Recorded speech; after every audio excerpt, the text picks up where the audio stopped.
Un mes y ya. Bien, vamos a repasar un poquito lo que hablamos el otro día, viendo la anatomía de la vía biliar.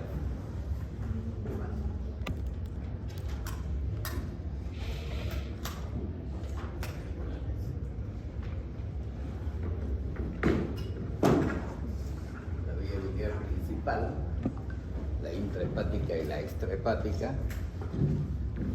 y sus diferentes porciones. Confluencia, hepático común, a partir del cístico para abajo, colédoco. Y el colédoco, como les decía, tiene una porción retropancreática duodenal que la hace bastante inaccesible a las imágenes, sobre todo a la ecografía, porque el duodeno tiene aire y el aire no es buen compañero de la ecografía. Entonces no es una buena ventana, por eso esa parte queda medio ciega, dificultad que uno tiene en el momento de explorar. Esto un poco para mostrar cómo es que se inserta cístico en el colédoco común y el sistema valvular espiral que tiene el cístico. Tiene que entrar por un proceso la bilis de alta presión para poder vencer ese obstáculo anatómico que tiene el cístico.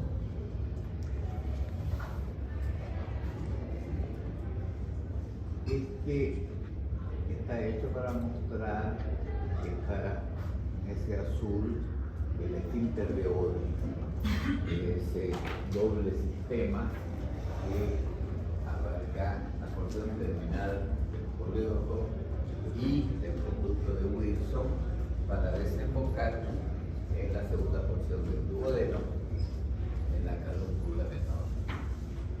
Entonces, de alguna manera, tiene una concomitancia y una cercanía anatómica, y la vía biliar puede influir en las alteraciones patológicas del páncreas por esa coexistencia en la finalización de sus conductos exócrinos que pueden alterar el páncreas. Esto es lo que les contaba más o menos cómo viene el sistema biliar, cómo se produce la bilis y cómo baja, sube, se entra y cómo es el estado por acción de la CCK, por decirlo, la vesícula cuando es requerida. Ahora bien, ese proceso de lo que comentábamos ayer, ¿qué es la concentración? Ahí está lo que es la concentración. Ven cómo la concentración de los electrolitos varía. Sodio de 140 a 200 la concentración. El potasio a 6. Las sales biliares, fíjense, a 3, de 25 pasan a 300.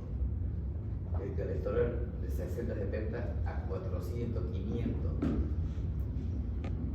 Entonces hay realmente una concentración muy importante en todos los solutos, ¿no? Simplemente en la comparación de las sales hepáticas y la bilis vesicular, nos dan cuenta cómo el efecto que puede tener la colecistectomía en un paciente, porque ya su bilis no es de la calidad con la que fue diseñada originalmente, ¿no? No tiene esa capacidad, porque no tiene la concentración para poder realizar la función digestiva. Cuando hablamos ya hablando en la litogénesis, decíamos, uno tiene que partir de la base, ¿qué es la bilis?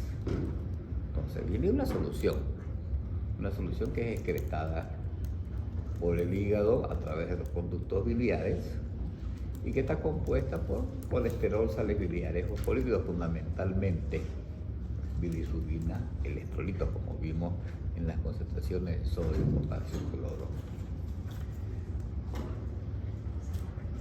El punto era para mí el café. Lo de...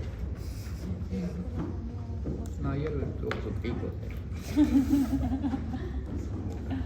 El colesterol es el elemento fundamental, ¿no? que forma las famosas micelas, que las vamos a ver enseguida, ¿no? Juntamente con las sales biliares, los fosfolípidos.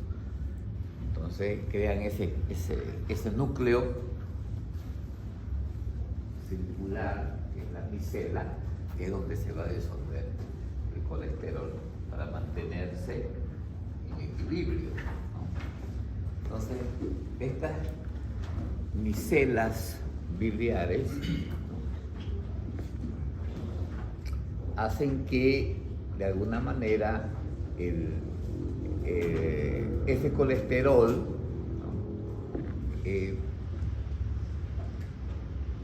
juntamente con las sales biliares, porque se lo capturan los lípidos. ¿Y cuál es el tema? Ahí sale el tema de que esas vesículas, ¿no?, se forman y comienzan a formarse con el postprandial. Y ahí viene el famoso tema del éxtasis vesicular y el ayuno prolongado. Porque el ayuno prolongado genera éxtasis vesicular. Entonces ese es el problema. El tiempo inactivo que se encuentran en suspensión, esas micelas, dentro de la vesícula. Y ahí está, el famoso liposoma biliar, con microscopía electrónica, cómo va combinando colesterol, lecitina, sales biliares. ¿Quién pone la lecitina? La vesícula. La vesícula biliar genera y produce lecitina y la mezcla,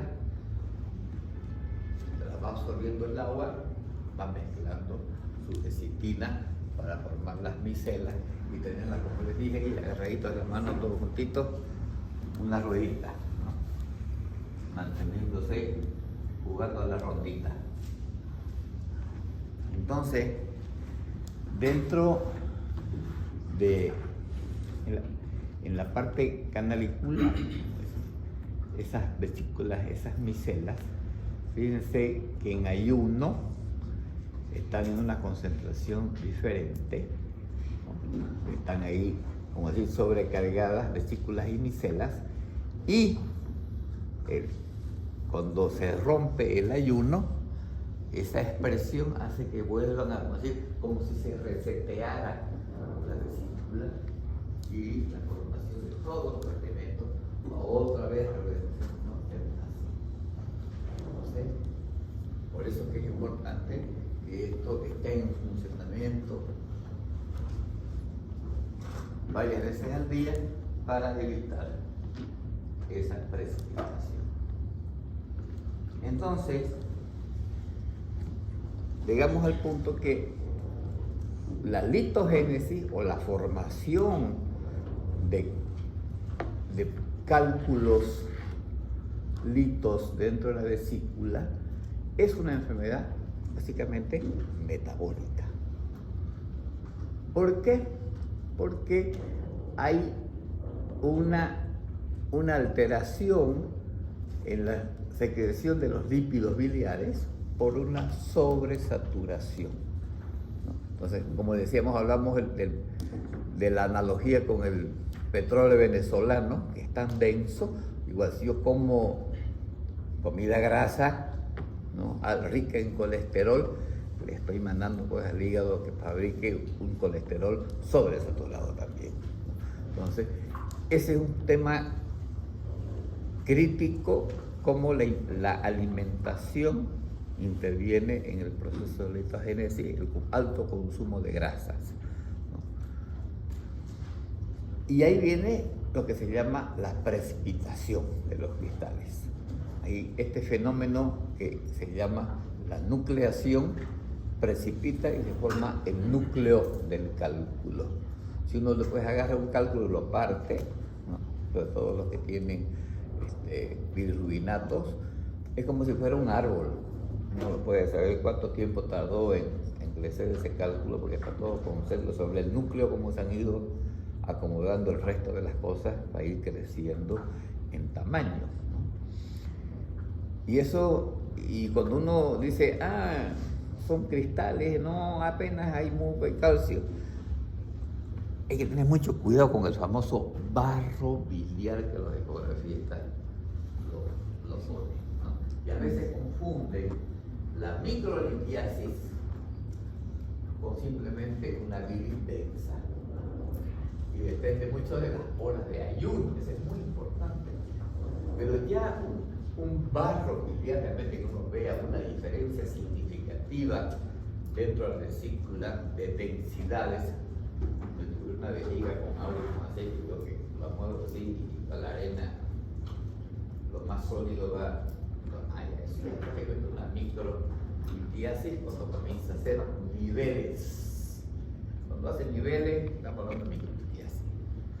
Cuando es una bilis densa, es todo el conjunto que es diferente en su densidad ecogénica.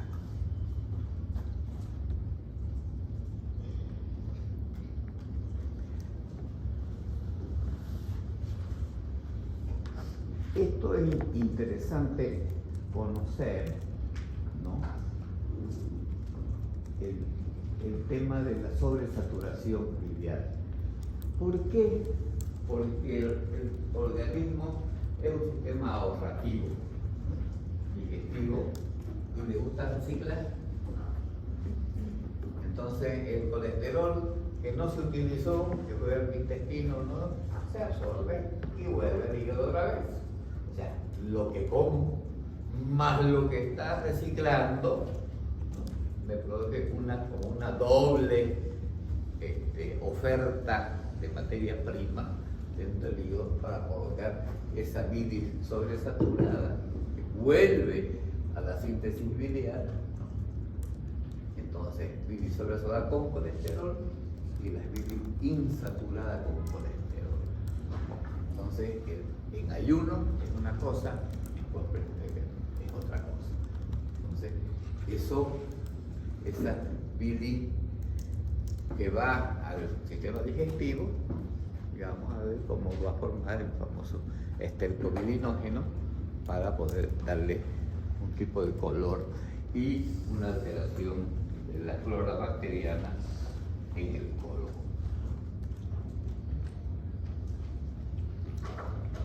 Si en la fisicoquímica, de alguna manera, esto trata de demostrar en moles ese equilibrio que debemos tener entre las sales biliares, el colesterol y la lecitina. Entonces, las cantidades van regulándose y esa es la fórmula donde se encuentra el equilibrio, ¿no? ¿Cuánto tengo que producir yo a moles de lecitina para poder alcanzar un equilibrio en ese nivel de ácidos biliares, de sales biliares, perdón, y de colesterol, ¿no? Entonces eso es lo que mencionábamos, la gran función de la vesícula biliar, además de generar todo el proceso de concentración, pues una de sus grandes funciones es mantener ese equilibrio, ¿no?, que no se rompa. Entonces va regulando la cantidad de lecitina que tiene que ir generando de acuerdo al grado de saturación del colesterol que le va llegando de parte del hígado, ¿no? Entonces es una lucha permanente en la vesícula.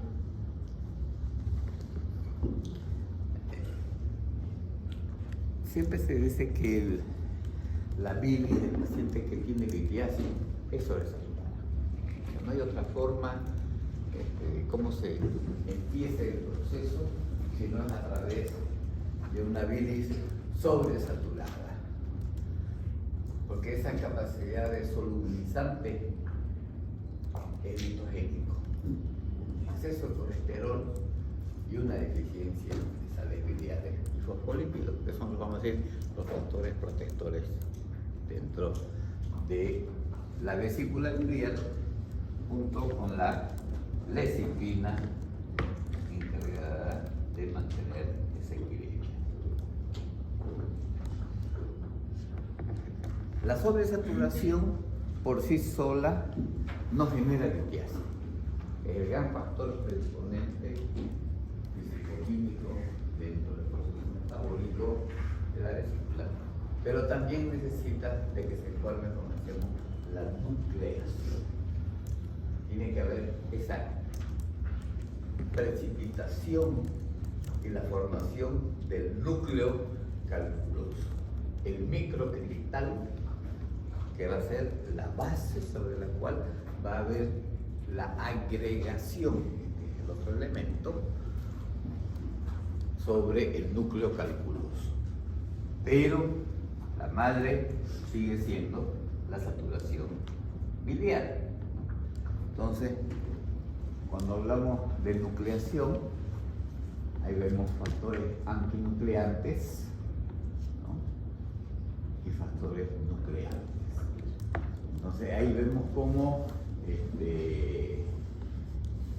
sistema, todos los factores, como lo vimos el otro día, ¿no? Los factores que influyen en la formación de la litiasis son factores predisponentes y nucleantes, y hay algunos, como la lecitina, como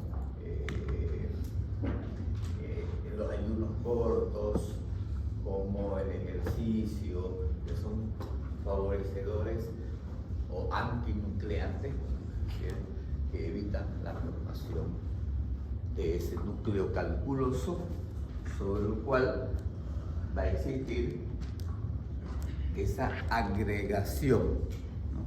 La agregación de los cristales dentro de la mente.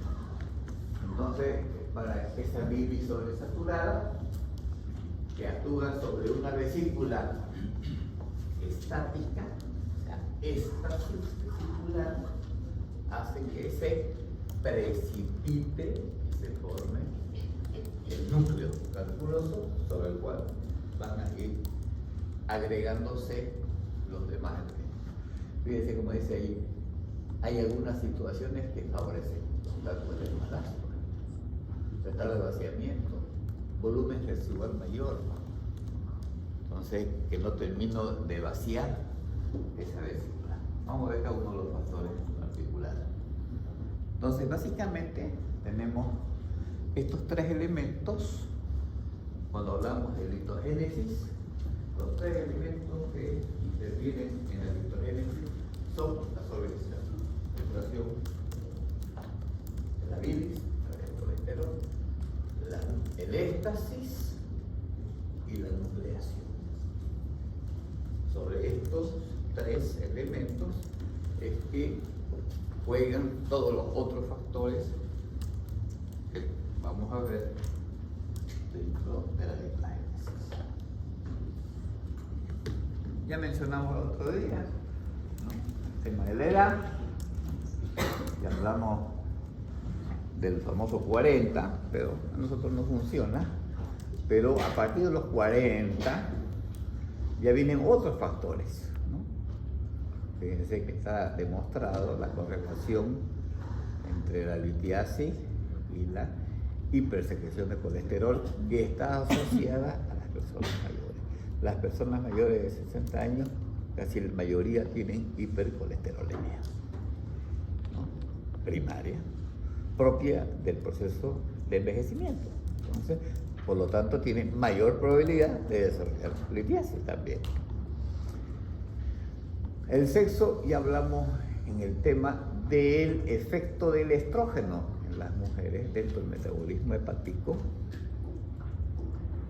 factor de riesgo relacionado al tema embarazo. La relación de los esteroides, ¿no?, demuestra también que la estimulación exógena, los anticonceptivos, incrementa la frecuencia de polilitiasis. O sea que no es solamente el embarazo, sino que es un tema directamente relacionado a las hormonas. La obesidad, obviamente, decimos que nadie es obeso por comer lechuga, ¿no?, sino que es el consumo alto en grasa produce un aumento de colesterol sobresaturado, por lo tanto me va a llevar a un problema de metabólico, ¿no?, una dislipidemia, aumento de la síntesis de colesterol. Y obviamente lo que acabamos de decir, la dieta rica en grasas aumenta la secreción. Entonces, de alguna manera,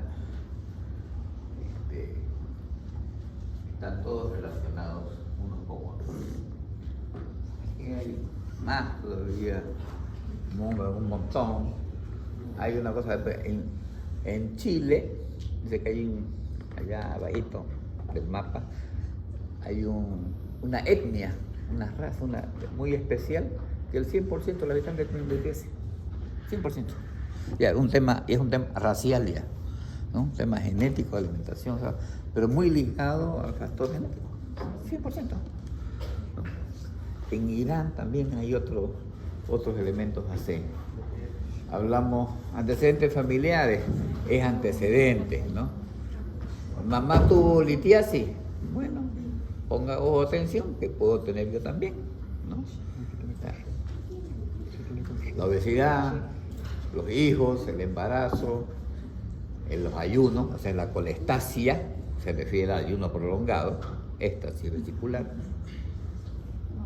la edad, consumo de alcohol, el sedentarismo, la diabetes, los estrógenos, los anticonceptivos orales, algunas drogas, como vimos con la ciclosporina, y algunos tipos de dietas que pueden generar polilitiasis. Estos son factores de riesgo o factores predisponentes a litiasis. Pero tienen que darse todos los otros elementos fundamentales. Dígame. Y de todos esos factores de riesgo, ¿cuál usted ha visto que sean, al menos en Bolivia, los que destacan más de todo eso? La multiparidad, sin duda alguna, en todo el mundo, ¿no? Aquí en el hospital, podríamos decir, el 80% de las cirugías biliares son en mujeres. Y como no atendemos menores de 14 años, para arriba, todas ya han tenido de ahí en adelante. Entonces, está muy vinculado. Y puérperas, no falta las puérperas. Está en pleno puerperio, ¡pum! Su colecistitis, no tenía cálculo del embarazo y ahora tiene, ¿no? El puerperio inmediato puede hacer desarrollar patología biliar aguda, aún con el bebé ya en la maternidad, y tienen que correr para operarse la vesícula porque es directo, mucha patología aguda vinculada a... Entonces, la multiparidad es el factor número uno. Y el segundo, obviamente, que la mayoría tienen un poquito de exceso de peso. Entonces, también el aumento del índice de masa corporal influye directamente.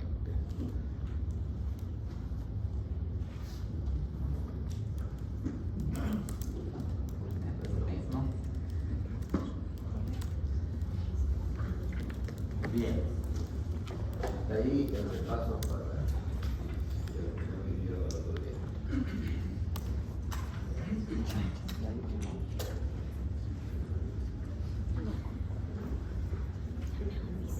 Ya vimos un poco de anatomía, ya vimos un poco de fisiología.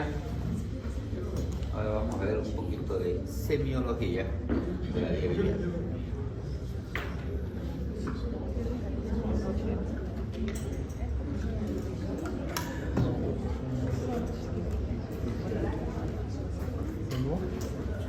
Por si acaso no dije recreo.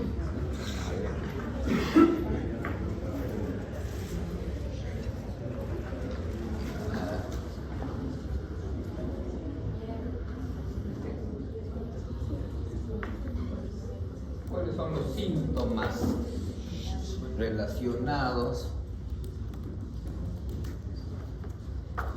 con las vías biliares? Dolor en hipofonía de En realidad no. Lo que podemos decir dolor abdominal. Porque no siempre es hipofonía.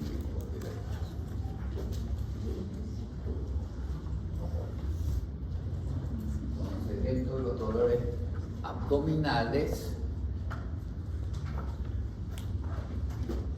vamos a tener en su gran mayoría la patología biliar, el dolor es súbito, su gran mayoría.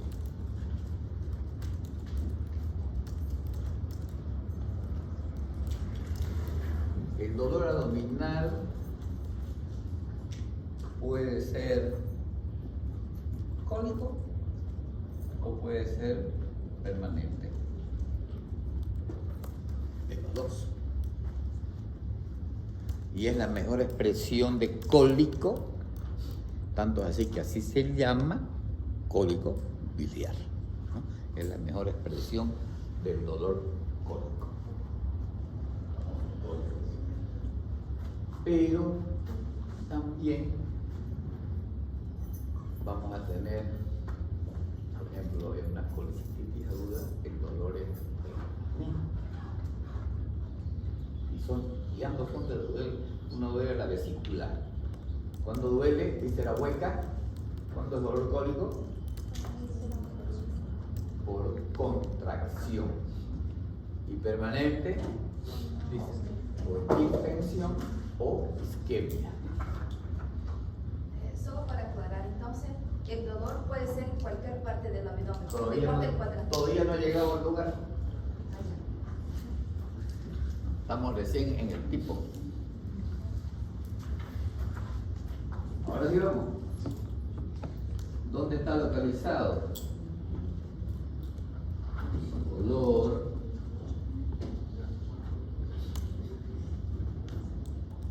Mucho, con mayor frecuencia, que está localizado en el hipofonio derecho.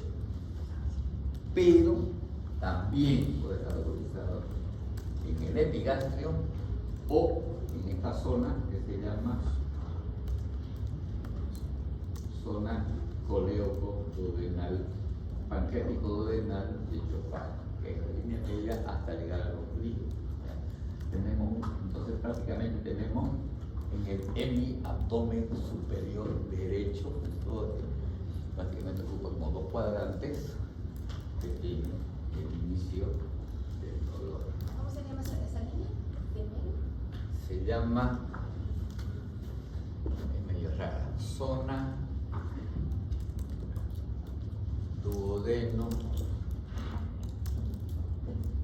pancreato biliar de Chaufarda. Chaufarda.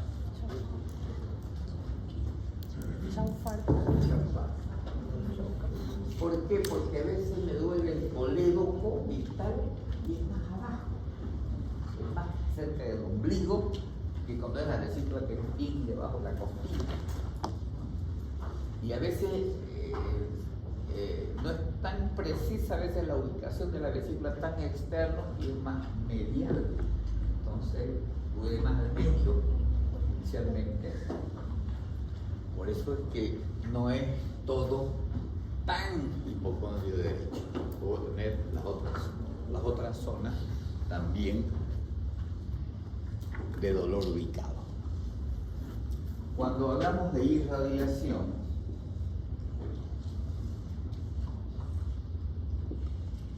a ver y tenemos irradiado al epigastrio,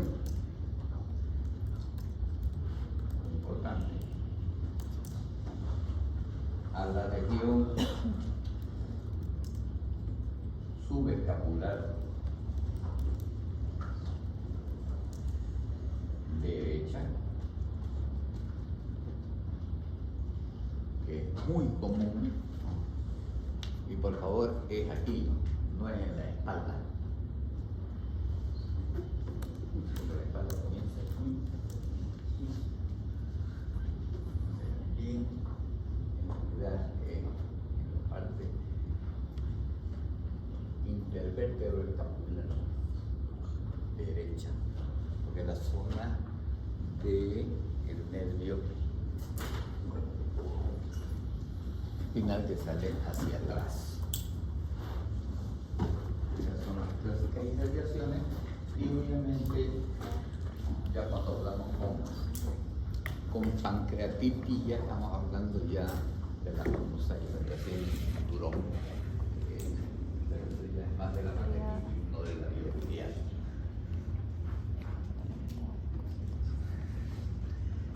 En cuanto a la evolución,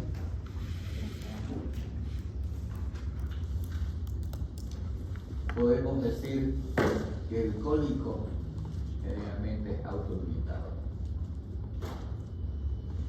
En cambio, que los dolores permanentes tienden a empeorar.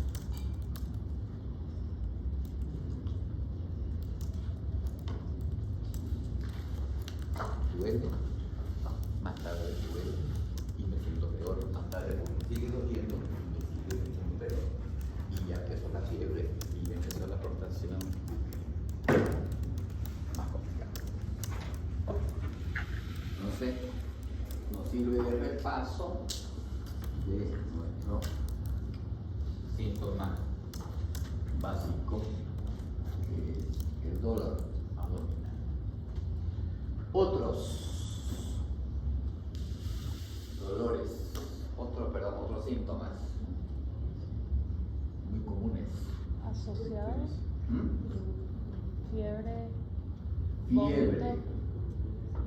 Fiebre solamente vamos a ver en los procesos inflamatorios infecciosos.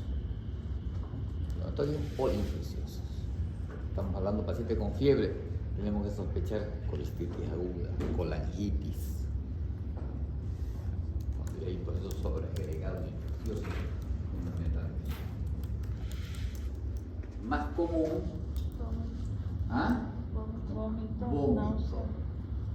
La náusea y el vómito son muy comunes en la patología biliar por la relación que tienen. Uno, la cercanía con el estómago, que lo invita a botar todo, y la cercanía con el plexo celíaco vegetativo epigástrico. Entonces, eso hace que el reflejo vagal, ¿no? Hace que estos pacientes tienen muchas náuseas y vómitos. Y aquí vamos a ver que hay patologías como el cólico biliar, que la náusea y el vómito alivian el dolor, y en otros casos lo empeoran. El dolor por el esfuerzo. Pero generalmente en la patología biliar vamos a encontrar náusea y vómito. Casi en todos los casos vienen acompañados de náusea y vómito. ¿Qué más?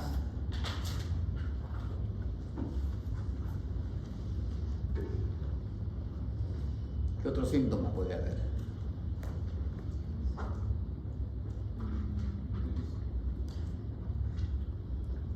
¿Me ocurre? Fiebre.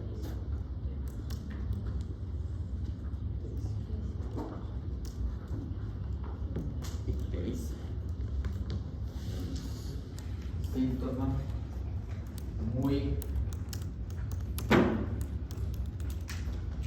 importante en el desarrollo diagnóstico de la patología biliar, sobre todo de la patología biliar obstructiva.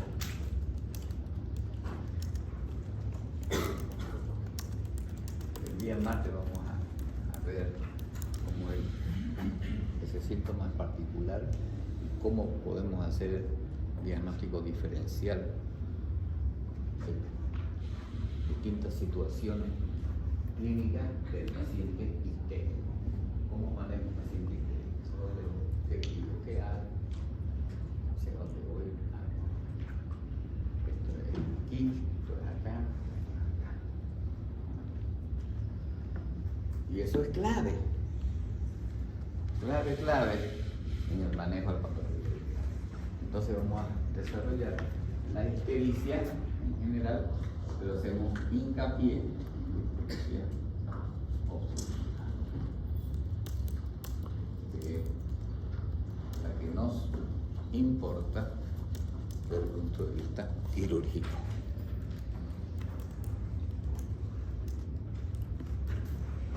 ¿Qué otros síntomas hay? ¿Dolor a la palpación? ¿Dolor a la palpación?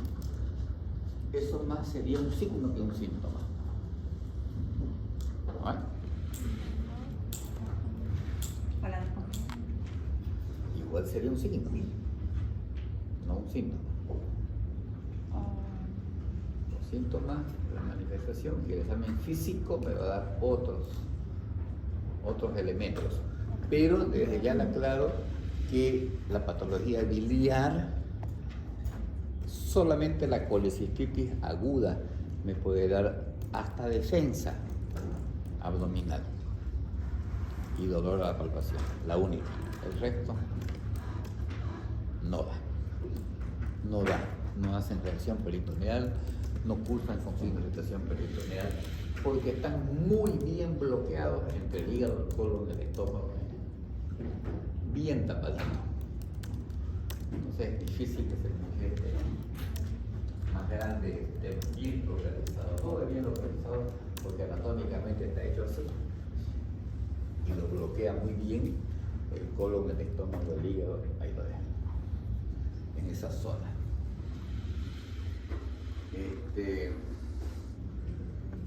Además de esto, tenemos que tener dos síntomas importantes relacionados con la ictericia, que es la coluria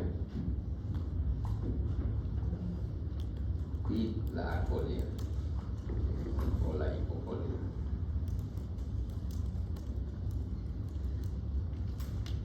Son síntomas que tenemos que preguntar al paciente, y el paciente sabe contestar cosas elementales básicas. Cualquier paciente puede contestar el color de su orina o el color de sus heces. Eso es básico. Y los síntomas básicamente son esos, no son mucho más.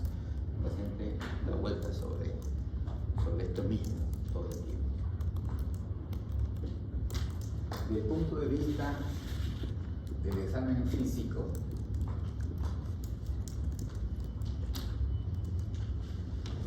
siempre tenemos que partir, como en todo, del tema general en busca de signos vitales. manifestaciones sistémicas. Porque una colicitis aguda o una colangitis aguda puede darme un sinnúmero de patologías sistémicas como una sepsis. Tengo que buscar. Entonces buscaré si tiene fiebre, taquicardia, taquipnea, síntomas generales.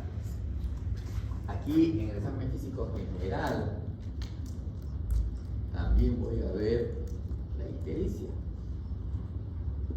porque tengo que evidenciar la ictericia de piel y mucosas, ¿no? La mucosa más precoz, la más precoz bajo la lengua, de ahí la conjuntiva, ya por último la piel, que es lo último que adquiere el color amarillo verdoso, pero es parte del examen físico general. Y también, aunque la fiebre se fijó, acá la fiebre es un elemento importante en el diagnóstico como manifestación sistémica.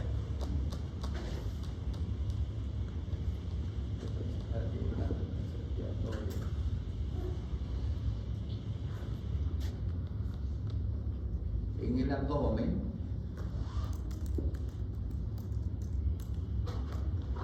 a la inspección poco y nada, poco y nada. Quizás una ligera distensión del abdomen superior pudiera ser, poco y nada. A la ocultación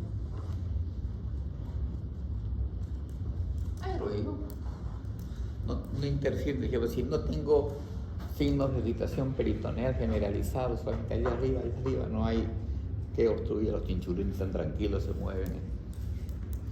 No es con ellos, no es en su barrio el problema. Por lo tanto, anormal. Los ruidos hidroaéreos. A la palpación,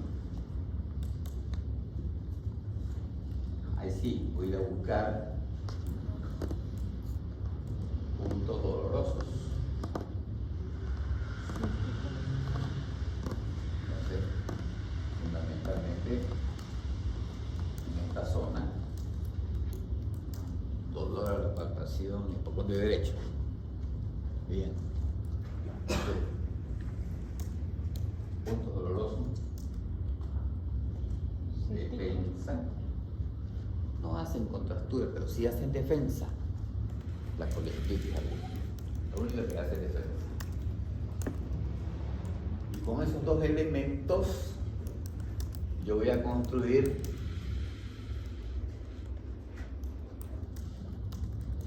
una maniobra. ¿Cómo se llama?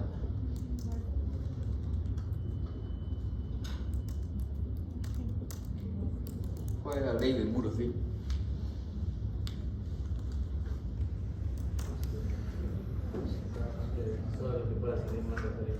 ¿Ah?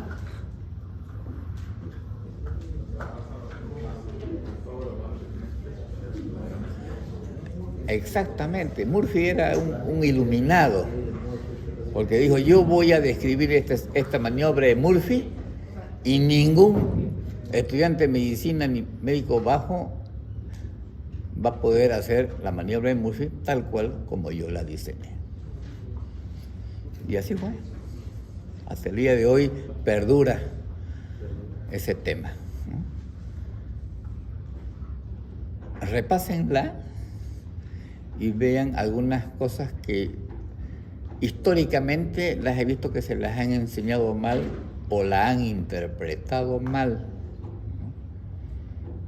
Y el primer gran punto es que no es la mano la que hace doler a la vesícula, sino que la vesícula es la que va en busca de la mano y es lo que duele. Es al revés. Es todo al revés. Es el diafragma que empuja el hígado a la vesícula va y se choca con la mano. Porque es muy cruel meter los dedos a una vesícula inflamada y hay un grito. La maniobra de Murphy no es lo mismo que Murphy. Maniobra de Murphy positivo no es lo mismo que decir Murphy positivo. ¿Cuál es el Murphy?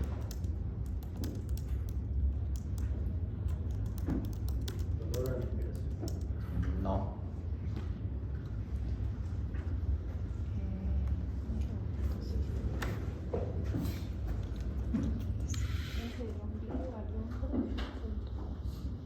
El punto cístico. Exacto. Punto cístico doloroso es el Murphy positivo. Entonces se confunde la maniobra con el punto cístico doloroso. Por eso mejor de poner alguien que lo lea no va a saber lo que es maniobra de Murphy y va a interpretar como que hizo la maniobra de Murphy, se pone Murphy positivo. O puede poner maniobra de Murphy positiva, ahí sí queda claro. Porque las maniobras sí que no son.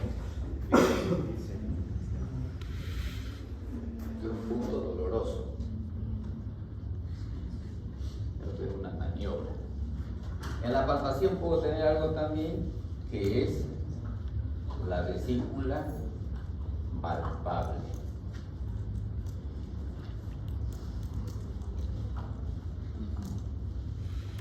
¿Cómo sería una vesícula palpable si yo la describo? Una bolita. Una bolita. Que sube. Que baja. Una masa. Una masa o una bola. Una masa en el hipocondrio derecho. Una masa en el hipocondrio derecho. Ajá. Pero dice que sube y se baja. ¿Móvil o no móvil? ¿Móvil o no móvil? ¿Es móvil? ¿No es móvil? ¿El hígado se mueve? Poco móvil. Pero se mueve. ¿Se mueve cómo? Con la respiración, ¿no? Entonces es móvil, poco móvil, a los movimientos, acompañando los movimientos respiratorios. Atributos de un tumor palpable. ¿Ah? No. ¿Cuáles son los atributos de un tumor? La superficie, dice ella. ¿Cómo será la superficie esta? Lisa. Lisa, ¿no? Pues dice lisa. Perfecto. ¿Qué más? ¿Bordes claros, nítido o difuso? Borde bien definido. Está bien definido. Liso. Consistencia. Dura, blanda elástica. ¿Cómo será? Entre blanda elástica y dura, ¿no? Porque depende el grado de tensión que tenga. Generalmente está muy tensa y es media dura, ¿no? Pero a veces puede apretar un poquito, pero realmente más tiende dura elástica, digamos, un poquito. ¿Cuál es el otro atributo? Dolor. ¿Doloroso? Sí. Ya, entonces, digamos, se evidencia masa subcostal en el hipocondrio derecho que acompaña los movimientos respiratorios de superficie lisa, regular, de bordes claros y dolorosa palpación, no puede ser otra cosa que una vesícula.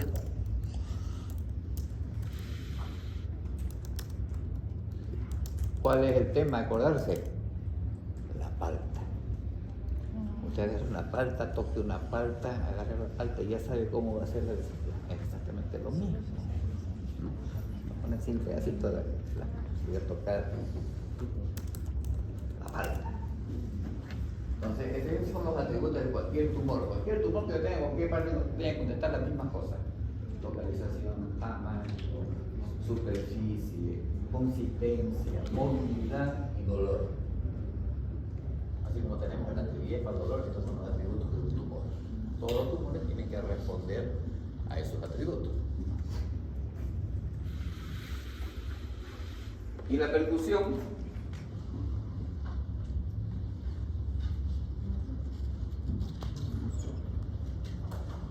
me dará algo. ¿Ah? Duele. Percuta una vesícula aguda y chilla. El resto no hace nada. Entonces, la mayoría de los síntomas que hay y signos están referidos sobre todo a la colecistitis aguda. Los otros, muy poco. Otros resaltan más la ictericia, en el tema de las coledocolitiasis, no me coledociano, más el tema de la ictericia. Aquí, examen físico, no encuentro nada, no puedo palpar los cálculos, no puedo palpar nada. Es puro síntomas. No hay examen físico, no hay nada. Ok.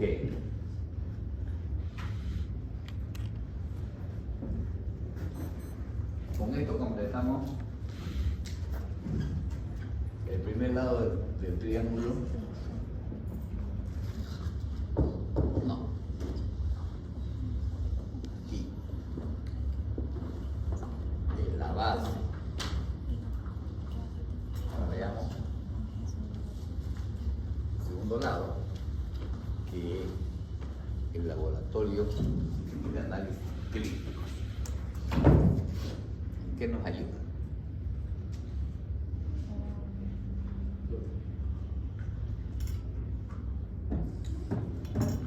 ¿Qué pedimos?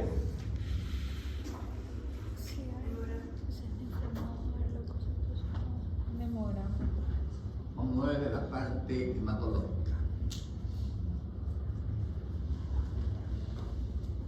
El hemograma.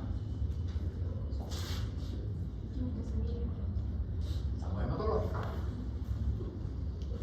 Hemograma. ¿Qué buscamos en el hemograma? Leucocitosis. ¿Qué es leucocitosis? Aumento del número de leucocitos. Del número. Un número. Ayer estaba viendo un video de epidemiología en las clases y decía, no es lo mismo número que razón, que proporción, y en esto de bueno, tiene razón, porque el hemograma muchas veces nos quedamos en el número, pero también nos interesa la proporción, ¿no? Entonces, no solamente qué cantidad de números de glóbulos rojos, sino qué cualidad tiene. Cuánto de segmentado, cuánto de callado, cuánto de linfocitos, cuánto de monocitos, para ver qué tan agudo que estoy buscando, no solamente número de glóbulos blancos, sino también porcentaje, lo que llamamos el desvío a la izquierda. ¿Cuál es el número clave? 10.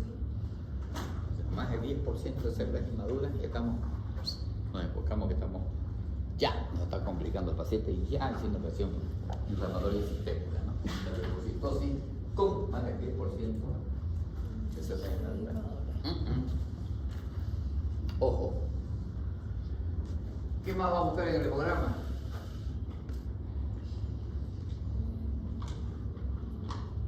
También nos interesa los glóbulos rojos. Si estoy con una ictericia, estoy sospechando una ictericia, resulta que está anémico. Ya voy a pensar, no será nomás que está haciendo una hemólisis el paciente, no será una otra cosa, ¿no? Entonces hay que ver también. En hematología, ¿qué más tenemos que ver? Plaquetas. ¿Para qué las plaquetas?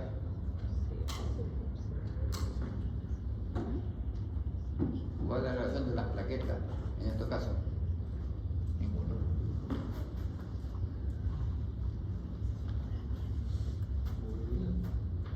La hemoglobina está aquí, en el hemograma. Glóbulos rojos. ¿Qué queda?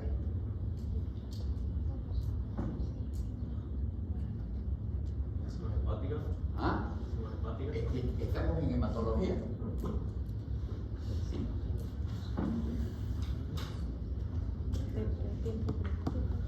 ¿Pepe?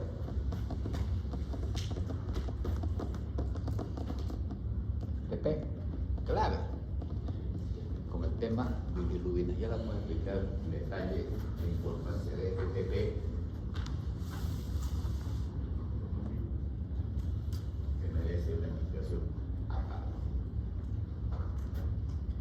en química, bueno, además en hematología podemos hacer, si estamos sospechando meteoritis hemolítica, podemos hacer pruebas de Coombs directas, indirectas. No importa. En química, ¿qué vamos a ver? ¿Ah? Bilirrubinas. Bilirrubinas y... Sí, ¿no? Número y proporción. Entonces, ¿cuánto de bilirrubina directa? ¿Cuánto de bilirrubina indirecta? Entonces, bilirrubina total y cómo se descompone bilirrubina. ¿Cuál es la enzima que viene? ¿Qué es eso? ¿Pero cómo se O sea, a mí la carrera no tiene nada que ver con lo que he dicho. Transaminasa en qué? Transaminasa, támico, pirúvica, transaminasa, támico, oxalacética. Ese es un nombre común, el otro que he dicho es más sofisticado, que debería usarse más, pero que se lo conoce más rápido, más fácil. Estas son enzimas hepáticas. ¿Qué más? Esto me dice cómo está funcionando el hígado, cómo está su estructura, qué falla. ¿Qué más?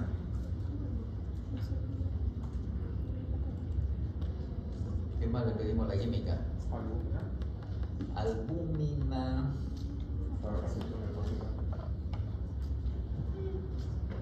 La albúmina está más relacionada a hepatopatías, no tanto problemas biliares. Pero esta sí. Fosfatas alcalinas. La fosfatas alcalina se elimina por la vía biliar, por lo tanto es un dato muy importante a considerar. Fosfatas alcalinas. Podemos pedir también el colesterol, los triglicéridos,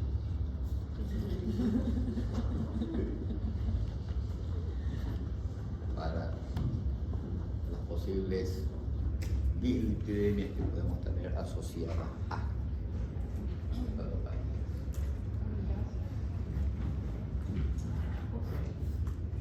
además que obviamente le vamos a pedir un examen de orina. Y no es para ver si tiene coluria o no, sino para ver otra cosa. La coluria lo ven siempre. O muéstrame,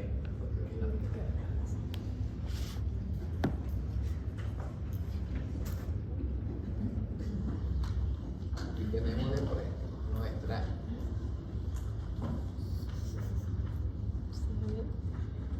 otra patita que es la imagen. Terminología.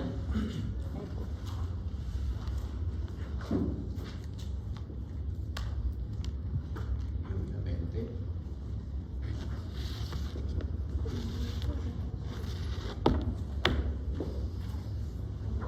la más fácil, la más barata, pero la que tiene menor índice de certeza, la ecografía. ¿Por qué? Le dijimos que es operador dependiente. Entonces, de acuerdo a lo que ve, me la va a contar, me la va a chantar, me la va a decir verdad. La ecografía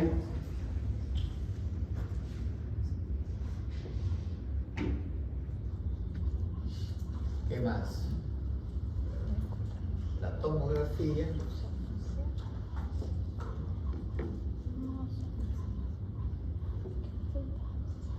la colangioresonancia,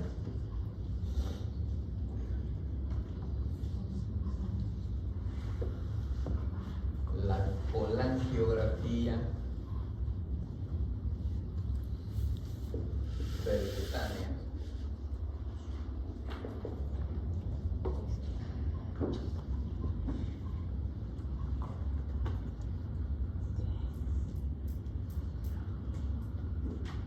La combinación de rayos X con endoscopía, Eres SP.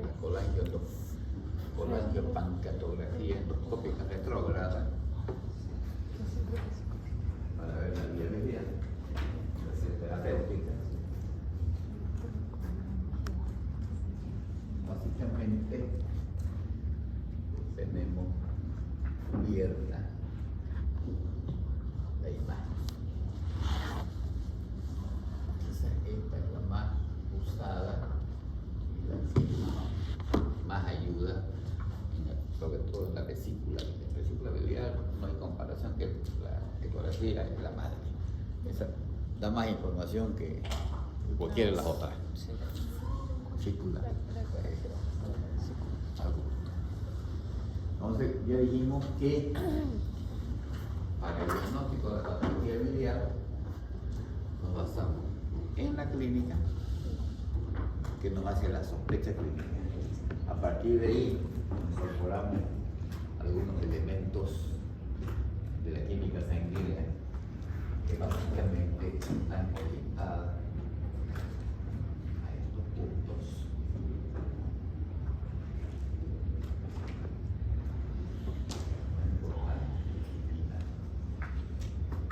Y a los elementos de imagen, sobre todo el ecográfico, que nos van a dar ya un umbral terapéutico que nos permita tomar algunas decisiones. No podemos tomar decisiones si no tenemos los 3 criterios, porque podemos cometer muchos errores. El diagnóstico y proceso de vías biliares, estos diagnósticos tardíos o fallas en el diagnóstico pueden ser catastróficos para el paciente. Yo siempre les cuento la historia de una estudiante como ustedes, ¿sí?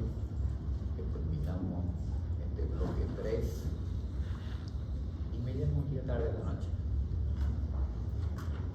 Mi culpa en el caso, que quería que lo vea a su papá. ¿Qué tiene tu papá? Está con una ictericia.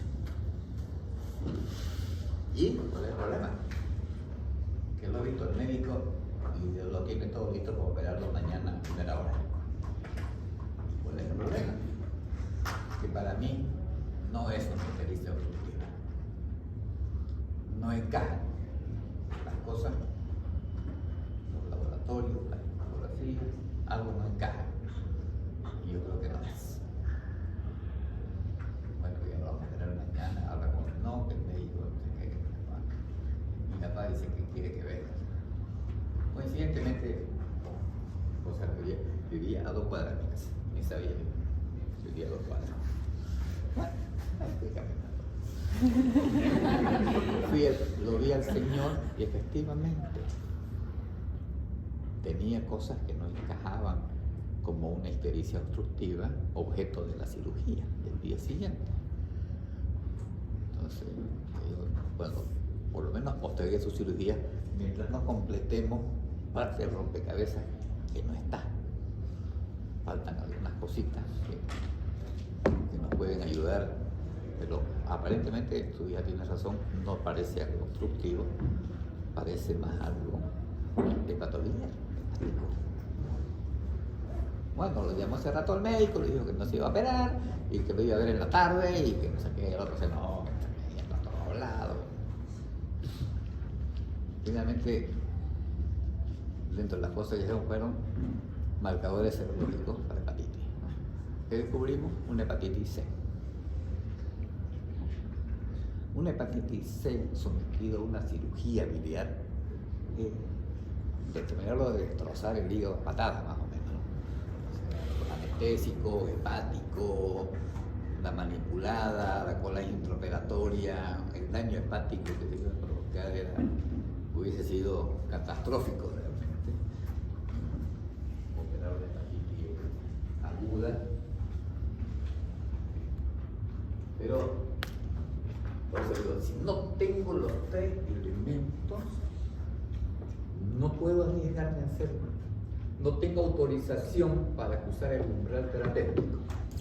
Tengo que tener los 3 para decir es esto, hago esto, hago otro, opero, hago esto, lo que sea. Pero tengo que tener los 3.